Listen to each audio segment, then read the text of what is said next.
So, welcome to the next episode of Sober and Smiling. My name's Rob. We're here at Holton Hill in Skegness. Today we are a couple short, so today with us is Damon and Jamie. The other two give their apologies, they've got commitments. So, tonight's episode is going to all be about rehab. It's quite a good subject for me because I've obviously been to rehab. So I'll give you I'll kick off with this, I think. So yes, rehab. When I came into recovery, obviously I had my meltdown and my spiritual awakening as such.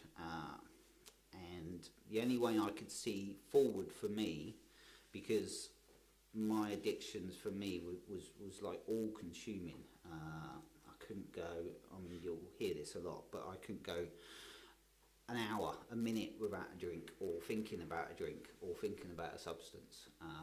And if I did, I would get the shakes. It was horrendous. I went to the doctors and they told me not to give up because if I gave up straight away, then I'd get I could basically have a fit and just go into some sort of meltdown or whatever. So my addictions were really strong. So the only way I could see out at that time was to go into rehab. It wasn't an easy decision. I've heard people say that rehab is an easy way out. For me, it wasn't. It really wasn't. I mean, I didn't have people to pay for this. I had to pay for it myself. I had to sell my car. It was my beloved car that I had to sell just to get into rehab. But I was in such a state, such a mess that I couldn't see how I could do it myself. How I didn't have the willpower, and I wanted to give up for a good year or so, because I know I was killing myself. I was literally killing myself, and I'd wake up every morning knowing that could be my last morning. So I was in a mess, but for me, rehab was the only way out. I had to have some external help to stop this addiction, and for me, it worked. I mean, I was in rehab sort of like about a day or 2 days later, from me waking up and deciding that enough was enough. I just couldn't do it. My body couldn't do it. So off I went to rehab, and it was the most surreal thing in the world, really. Again, when I spoke to them that morning, they said to me, don't just stop drinking, you've got to carry on until you get here. So it was something stupid. I went to Leicester, and it was something stupid like I had to leave at 6 o'clock in the morning, or I didn't have to leave. My wife obviously had to drive me because I was still under the influence. I was still pissed.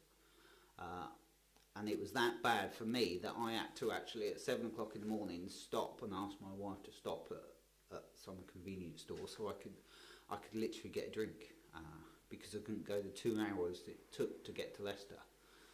So I turned up at rehab a bit wankered, really. I thought it was my last drink, and that's how addiction got me, really. It was all desperate, but yeah, I got there and very surreal, really, and very.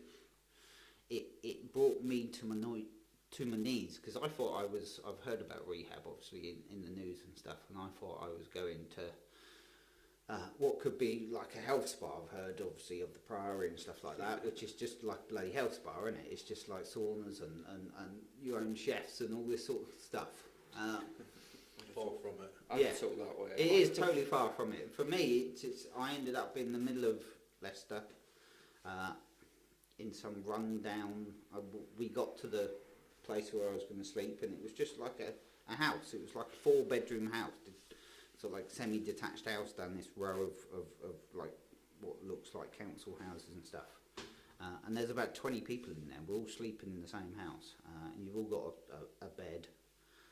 And it's very basic, it's very raw, because they take all your money off you, they take all your possessions off you. You can't have even the simplest thing like aftershave in case you drink it because you're a desperate bloody alcoholic or whatever. And they gave me an assessment first thing, and they put me on Librium, which is a drug, which for me at the time was just like mad.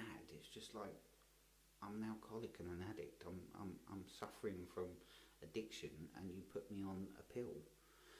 I've been taking pills for 30 odd years. I mean, it's just like, what are you doing? You're giving me another pill to sort this pill out. It's just like mental. But yeah, I lost a good 2 days, I think, because I can't really remember the first 2 days, because this Librium was obviously working. It was getting the alcohol, the actual substance out of my system. But yeah, those looking back on them, those days in rehab were until I got to about the second or third week, were the darkest in my life, like totally. Even without the addictions and stuff, it was just like awful, absolutely awful, and humbling, because it broke you down. That's the part of rehab. It breaks you down to the lowest form of life you can be, to then build you up. And you do daily meditations, you do daily counselling from one-to-one and all this sort of stuff. And it taught me a lot. Most of all, it got me clean. And without rehab, I know for a full fact I wouldn't have got clean. And I walked out of there sort of like whatever it was, 4 or 5 weeks later, and I was chemically clean.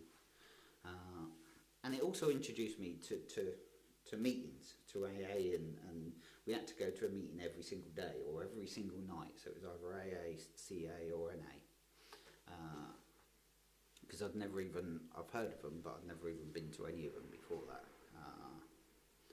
So it was quite an experience, and you get so much thrown at you in rehab that it's hard to take it all in. It's only when you come out of rehab that you understand what they're talking about and stuff like that. But going back to the original point, that it's not an easy way out, and it's not a simple fix. I've dealt with people nowadays in recovery that I've seen new people come in, and they think it's an easy fix. They think it's, I'll go to rehab because it'll fix me. And it's not an easy way out. It really isn't. It's mad.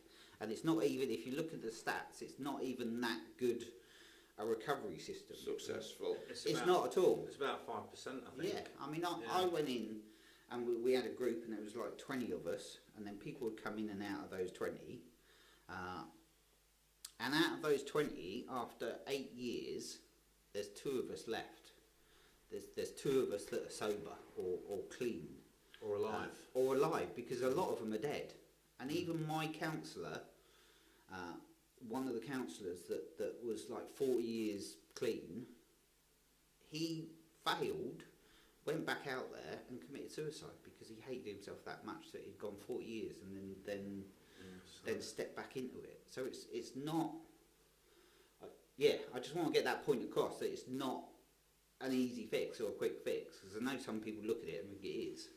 If you take the money away from it, it's not an easy, quick fix. I think the third time I went into rehab, I only did 2 weeks that time, but I went in there for the detox. Yeah. Really, because I knew I got busted, but I wasn't really ready to stop, I don't think. And I think it was just to get out of the way and have a bit of a detox, thinking it will get me out of that cycle. Yeah. But it lasted. That was the worst time. That was, I think, I lasted 2 weeks when I've been in rehab before. So I've been in 4 times. 1 year I did a year and a half. What, a year and a half in rehab? No, a year and a half clean. So the first time the first time I went in for 2 weeks, I wanted to moderate my drinking because I didn't think I had a problem. That was back in the day. I paid for that one myself, and then the other 3 times I've been fortunate because my family have helped me pay for it. But the second time I went in, I did a month, and I did a year and a half clean, and then, but saying that, I was still on antidepressants, and I was still having like cocodamol and stuff if I had a back pain or something, so I wasn't clean. And then the third time I went in, I did 2 weeks, but that was for like a detox, and I lasted 2 weeks. And then this last time round, when I've done it for myself, I've not done it for anybody else this time. I've done it for me, and like I say, it was life or death for me this time round. And this is the, you know, I'm coming up to a year. I'll be a year clean completely from all mind-altering substances on the 3rd of November. So this is like the best I've done really. But you know, it doesn't. If you're going into rehab for someone else or to get your family off your back or your partner off your back, it doesn't work. No. You've got to want to do it for yourself, and you've got to think, I'm fucked. I need help, you know, and I need to change my life. Because if you're not prepared to be in that, if you don't feel like that, or you think maybe you can drink again one day or take drugs again one day, it's not going to work. I think that's the point. Is the point is that you've said it perfectly. The point is you have to be at that stage of life, and whether it's rehab or whether it's counselling or whether it's you're stopping on your own and just going to meetings, the actual place you go to isn't important. It's you that's important. It's whether you're at that stage. Rehab is brilliant because it gives you all these tools, doesn't it? It gives you so many tools and helps you understand it, and that's all great because I finally found out it was the disease. I finally found out that I wasn't the only one that was in that state. The biggest one for me is that I found out that I was allergic to mind-altering substances, because I just think it was, you know, like it was me that but when I kind of got educated on that, but you know, I've got an allergy to mind-altering substances. That's kind of, you know, when it looked different to me. But like I say, it didn't work the first 3 times, but I think it sank in the 4th time, because it's one of those things. If you was allergic to peanut butter or you was allergic to strawberries, you wouldn't go near them, would you? No. And that's easier said than done when you're an alcoholic addict, because it's, even if you know it's going to kill you, you're still going to take it. Oh, yeah, but when you're clean, it's when you're clean and you've not got that mental obsession, it's a bit easier to deal with. Well, that's it, and it teaches you the mental obsession as well. Yeah. Which again is the tools that they use. They teach you about the mental obsession. They teach you about the physical cravings. They teach you about the spiritual malady, and all those are perfect, but only at the right time of your recovery, or not your recovery, whatever it may be. It's only whether it's the right time, and then it clicks, and then it's perfect. But I mean, I'm a big advocate for rehab. I think it should be free. I think anybody that needs any help, it should be free, because it's astronomical more money. I mean, mine was 8 years ago, and that was $5 grand or whatever it was. Yeah. Was that for a month? Yeah. Yeah. It's double that now. Exactly. I mean, last time I went 6 weeks, I think it was about 12 grand. But should it be free for everyone, or just those who want to do it for themselves? Because as we like to point out, if you're not doing it for yourself, it's a waste of money on whoever is funding it. Totally waste of money. And I've been in there and I've seen people come in and they've sort of like said, I haven't got a problem. So they'll sit down in their first meeting, they'll be bawling their eyes out because they're in a state because they haven't got a drug or a fix or something. They fuck their lives up. Yeah. But it'll be everybody else's fault. And they'll only be in there 2 days. They're not ready. No, they're not. But their families put them in there, spent 10 grand on them to fix them. They'll be in there 2 days and then they'll fuck off. You don't get 10 grand back. So don't nobody go into this thinking that rehab is a quick fix, because it's not. No. And as hard as as hard as I thought rehab was, because it is hard. I mean, it's brutal, because you kind of get broke down and rebuilt almost. You know, going through all your traumas and everything that's happened to you in your past, and kind of give you like new tools to use. But for me, I found it's even harder when you come out, because you come out in that pink bubble, as they call it, don't they? Yeah. And everything's all happy and roses all one day, and then all of a sudden that bubble bursts, and then it's like, fucking hell, that's when the hard work really starts, because you're sat with yourself then, because you're protected in rehab, aren't you? Yeah, totally. You're locked in there, you can't go anywhere, you're on a detox, you're surrounded by like-minded people, and you feel like you've got a new family almost. Yeah. But then when you get out and the real world hits you again, that's when the the life stresses and scary. Family and friends and work and all commitments, all that kind of thing. That's when it really starts. You've got to be prepared to cut ties with anything that put you in that situation. Not going to pubs, not going to see them friends that you used with, who might have been your friends for 10, 15 years or however long. You've got to be prepared to say, no, I can't do it anymore. If you still want to do that, that's fine. Yeah. But I can't do that anymore. And it's not because I don't like you, it's because I'm learning to like me. Yeah. And that's very difficult. Well, they do say when you come out of rehab, they tell you to don't go in like a wet place, like a bar for the first year, don't they? They keep out of like wet places for a year. Which I actually did. I mean, if I went out to a restaurant, that was fine, but I wouldn't go. I didn't go in a pub for a year. I deleted numbers out of my phone which I thought might turn me head. I changed my phone number, changed my email address. I had to completely change everything. That was the first. That was the second time round. That was. Yeah, and that's what you have to do, because you have to. And the whole point of recovery is change. And once you get to that point where you're going to, then yes, you have to change everything. So you have to sometimes. I mean, I didn't have a job when I came out of rehab. So it's like building entirely again, and luckily rebuilding yourself, or rebranding yourself almost, because you are a different person. Yeah, and you've got to live a different life. You have to. All the things that used to entertain you is gone. So. You have to. That line's got to be drawn, and find something else. Yeah, and as like an addict or alcoholic, I mean, the only hobby I had was getting off my nut and drinking, because that's all, and I was pretty good at it as well. But that's all I knew, because you could get paid for it. You know, we'd all be in mansions. Never. I didn't have any hobbies when I was younger. I just used to go out with my mates, and it was, it's fun though, because everyone was doing it to go out and get pissed, and that was my hobby. But people around me kind of grew up, had kids, and grew up and got sensible, and I didn't. I was just one of those ones that just kind of grew into my my habit and my addiction, really. Yeah. And it's weird. And I said before, I've got friends that can buy a bag and early on in the week and save it for the weekend. I can't do that, because it might just be saying to me, "Oh, just try it and see what it's like." And I'd try it, and then it'd be gone, and I'd end up having to buy some more. But it's you try that, see what that's like. Yeah, just to make sure it's all right. That was just like give it the seal of approval. But once I started, you can't stop, and it's a cycle.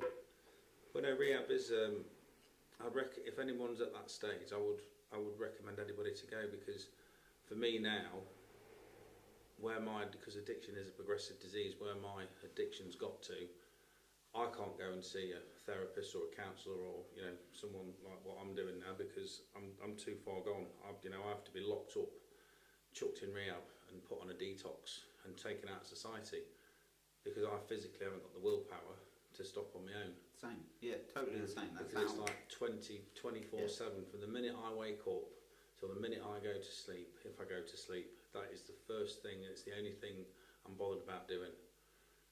Drinking or taking drugs, from the minute I wake up to the minute I go to sleep. And then the cycle starts again. And you say to yourself over and over again, tomorrow will be different, I'll start again. I'll only have a little bit, or I'll only have half, or I'll only have half a bottle of vodka, or I'll only do this, or I'll only do that. But that's the insanity of the disease. And I've not said this yet, because insanity, if you look what it means in the dictionary, it means doing the same thing over and over again and expecting a different outcome. And that's what this disease does to you. It makes you insane. Yeah, because you think there is a different thing. You think, I've not tried it this way, you so can do something yeah, different, I can do something different. Yeah. I'll start again next week. I'll start after Christmas. And if you like me and you, that doesn't fucking change, because it never that never happens. Like, no. I'm the same as you. I could not do this on my own. It's impossible. Which is why recovery for me and my sobriety is the most important thing in my life, and it'll be the number one before anybody, because I can't do it again. Yeah, There's no way in the world, if I slip up now or in the future, that's it for me. It's game over. I'm dead. Yeah, same. I know I'll carry on until I die, because I cannot come back from this again. It was hard enough the first time, and that was fucking years ago, and that took everything for me to do. Do you think? 'Cause I've just thought of this question. It's quite a good one. because you just made me think, and I just think if I relapsed again, I'm just wondering if it would be the beer and the gear that would kill me off, or I would do something stupid because I'd be that, I think for me it would pissed be off with myself. yeah, it would be that part. I think it'd be that part. I think I'd have to probably kill myself. I won't because forgive myself because I've done it again. Yeah, yeah. And I wouldn't be able to see a life beyond what I know is going to fucking happen. Yeah, yeah. And that I know I'm not strong enough to get back from this. So for me, and I'm not saying this flippantly, if I go out and drink again or use again, before the alcohol and the drugs kill me, I'd probably kill myself. Something to yourself, yeah. Because I wouldn't be able to go on. I wouldn't be able to live. Yeah, live just with, wouldn't. It'd be that. Yeah, I think that's the way. That's what my gut tells me. I'd be that way because. And that gives me goosebumps even fucking saying that, because it's not flippant. I know that would probably happen. Yeah. There is options out there though for those that can't afford rehab. Oh, plenty. And like I said, rehab's not the be all and end all. No, but I think you need a bit more willpower with them options. I'm not lucky enough to come from money. I'm not lucky enough to have family behind me, or even a big circle of friends. You've got those, mate. I have now in recovery, yeah.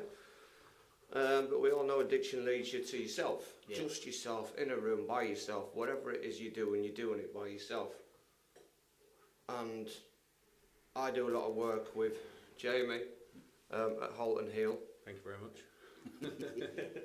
My last day, I say my last day, I drunk after it, I weaned myself off because I can't afford rehab.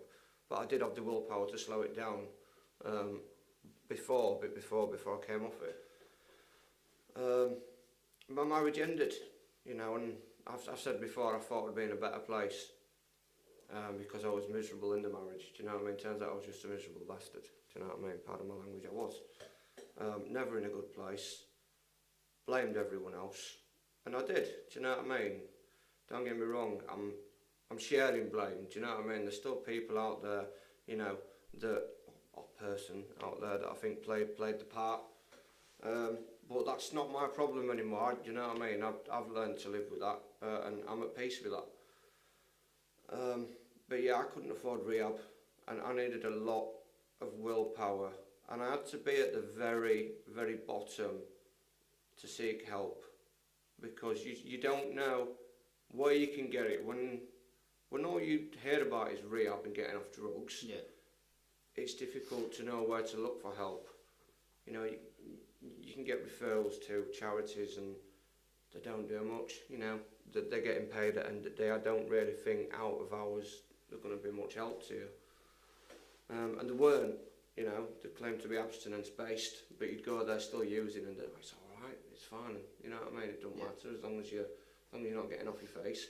But that's not what sobriety is about. It doesn't matter whether you've had one spliff or 1 pint or 10 pints. It's about not having that first one, isn't it? Do you know what I mean? It's about looking at yourself and realising that the person you are when you're an addict is not a nice person.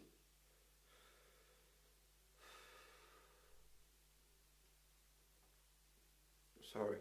No, you're right, mate. But you found it, and you did it. Yeah, I do. I know we're talking rehab, but we wanted your side as well, which is why it's important being here. But your side, because you've done it without rehab. I couldn't personally, or I took the easy option out and went down that route. But you would have been able to do it at some point though in your addiction, because when you first started drinking or you found it was a problem, there would have been a stage where you could have kind of stopped. Because I know if you go back pre-2018, I could have a month off, drink, and drugs, piece of piss then. If my wife said you're drinking too much, have a month off, I could do it.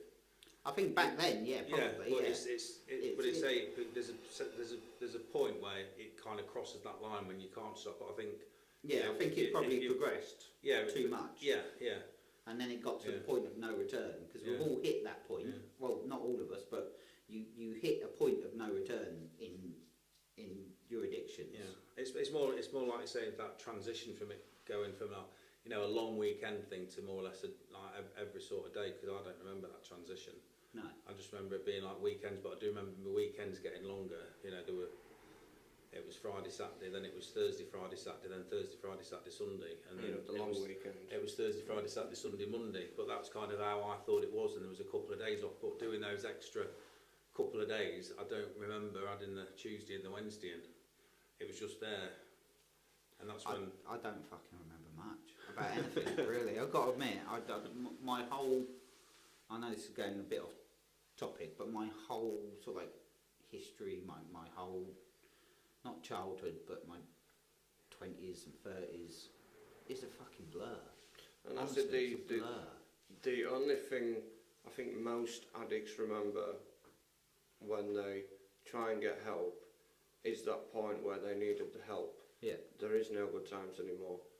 And like yourself say, if you ask them to just pick a memory instead of saying something, generic, like standing around someone's island at 4 in the morning, can you actually remember a specific good time, a specific night, a specific day, rather than a generic phrase? Because I will tell you now, I can remember the specific day when I was at my lowest, but I can't remember the specific day when I felt great. Do you know what I mean? Yeah, I suppose.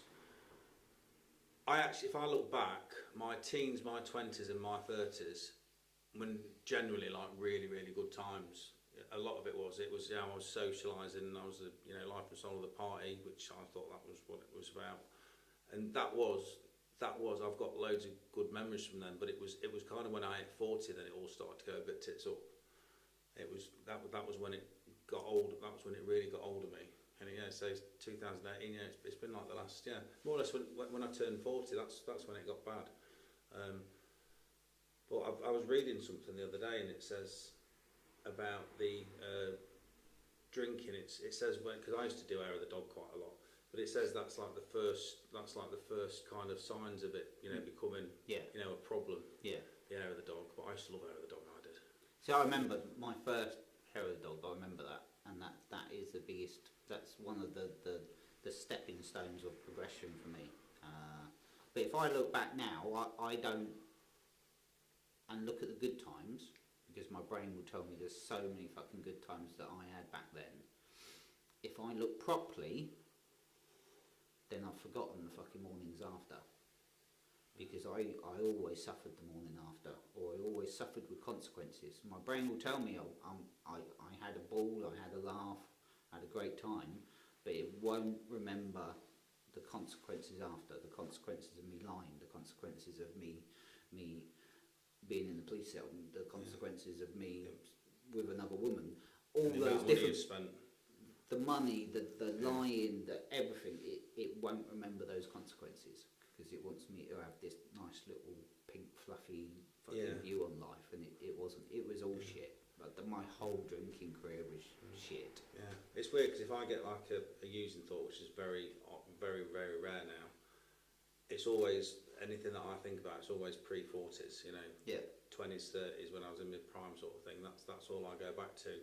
I don't think about that. Well, I do, but it's not the first thought that comes into my head. It's it's the fun stuff. But when the isolation starts, and you're pushing everybody away, and that's when it's not nice. I mean, if you're going out and you're socialising, and you do drink and drugs, and you can leave it alone, it's not an issue really. It's when all your mates have gone home and you're getting another couple of bags in to go and sit up and get wine off your nut on your own all night. That's when the problems start, and you never wanted the party to end. And I never wanted the party to end, but I kind of talked all my mates around me into staying up and getting hammered as well. Yeah, exactly. So, but again, I've facilitated it, and I've manipulated people around me to stay up and get on it, because it would give me an excuse. Well, everyone's doing it. Can I just say one more thing? So I know we're about to finish. For anyone out there that can't afford rehab, and you don't think there is another way, there is another way. Think of the money you put into your addiction. Look up Halt and Heal on Facebook. Look up Jamie Boxall. It's a tough journey. I'm not going to sit here and tell you it's easy, because it's not. It's very emotional. and it's one of the hardest things. Some of the hardest things I've probably ever had to deal with, and I'm sure that there'll be more hard things to deal with in the future. But I am sat here nearly 2.5 months clean. Well done. Well done, mate. And as rubbish as I feel some days, I feel a lot better knowing I don't have to reach for whatever substance or drug I was reaching for in addiction, and I can sit with them thoughts and they'll go away. They do, but it's not easy, so be prepared to put the work in. But look him up, honestly, just look him up. Thanks, mate. Great, cheers. Right, so we're virtually at an end. So thank you guys. Yeah, I think the biggest takeaway for me is not really what you do. It's when you do it. So it's you have to be at that stage, and if you are at that stage, then yes, rehab's great. Yes, counselling's great. Yes, meetings are great. They'll all work, but only if you're ready. Only if you're at that time of your recovery that you're ready to actually do it and put severe fucking hard work involved in it. So yeah, very hard. It works if you work it, so work it, you worth. Yeah, I hate those sounds, mate. That's my head in. You get out what you put in. Yes. Yeah, Oh God, yeah. And you get so much out. Yeah, well, you get so much more out. Yeah. You get a clear head out of it, but you get to enjoy life. Yeah. And if you're at the end of your tether and considering rehab, you're obviously not enjoying life. No.